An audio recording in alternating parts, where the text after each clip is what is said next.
دوه نیم کاله کېږي چې د لارډ سپینغر شرکت سټراو استعمالوو، هم یې د لګېدو په حساب ریزلټ ښه مثبت ده او کوم نسل چې د دوی څخه لاسته راځي تاسو خپله ولیدل چې ماشاءالله ښه نسلونه دي او په ظرف د یو کال کې یو نیم کال کې دوی حمل هم اخلي او ښه ښایسته جسماً هم ښه برابر دي او تولید یې هم ښه برابر دی.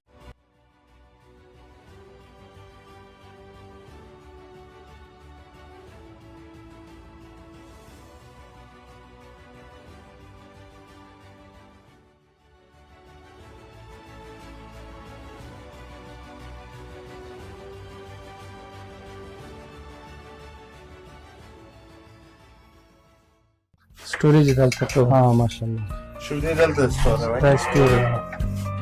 دلته دي اور که سره مو چلن کړه او استاد محترم دغه خصوصي په اړه باندې معلومات راکړه راته چې دا د کومې تخنیک څخه زګیدل د دې مور دا مور ده هولستین نسل نه ده او موږ ورته د کراس په خاطر د لارډ سپینغر کوپیکس منډلیارد هغه کړی ده جنریو سټرا جنریو سټرا ورته لګولې ده. د دې عمر 48 ساعت عمر لري، اوس تازه پیدا شوې ده. جسماً فینوټایپ نقطه نظر تاسو ګورئ تقریبا ډېر ورته والی له خپل مور سره لري او نو راتلونکي به انشاءالله واده و نمو به هم بیا په تاکیدي شکل سره ګورو او دا مور ده، مور یې 28 کیلو شیدې کوي نو دا دویم زیږون ده. بچی به معلومه شي نو بیا به انشاءالله وروسته د دې رزلټ تاسو سره شریک کړو او د نورو هم درته وښودل. یعنې د کوپیکس منډلیارد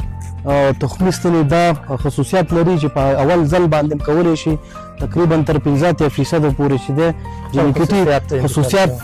انتقال کړي. ښه مثال یې استاد محترم تشریح کوم مور هالسټین دا ایرانی نسل ایرانی بچی دی خو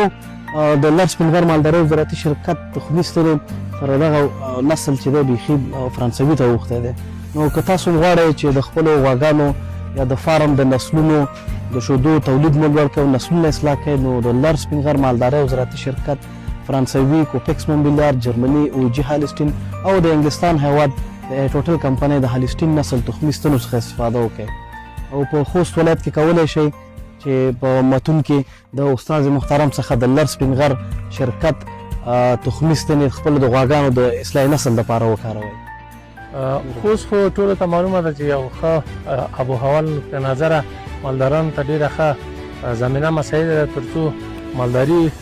کې برخه واخلي، سرمایه ګذاري پکې وکړي. خاصتا هغه پخواني نسلونه چې په کور کې به 10-12 غواګانې به یې ساتلې او د یوې اصلاح شوې غوا په اندازه شیدې به یې نه کولې، هم به فزیکي کار ورته کم شوی، هم به د دوی ساتنه او پالنه مناسبه شي. زموږ خپل نسلونه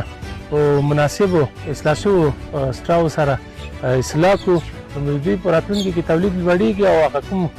فزیکي زحمات به چې وو هغه کوم واښه به چې دوی ورته مهیا کول د 20 غواګانو په یوازې یوه غوا وساته، ښی وساته، اصلاح شوي وساته نو د دوی به محصول زیات وي، عاید به زیات لاسته راوړی.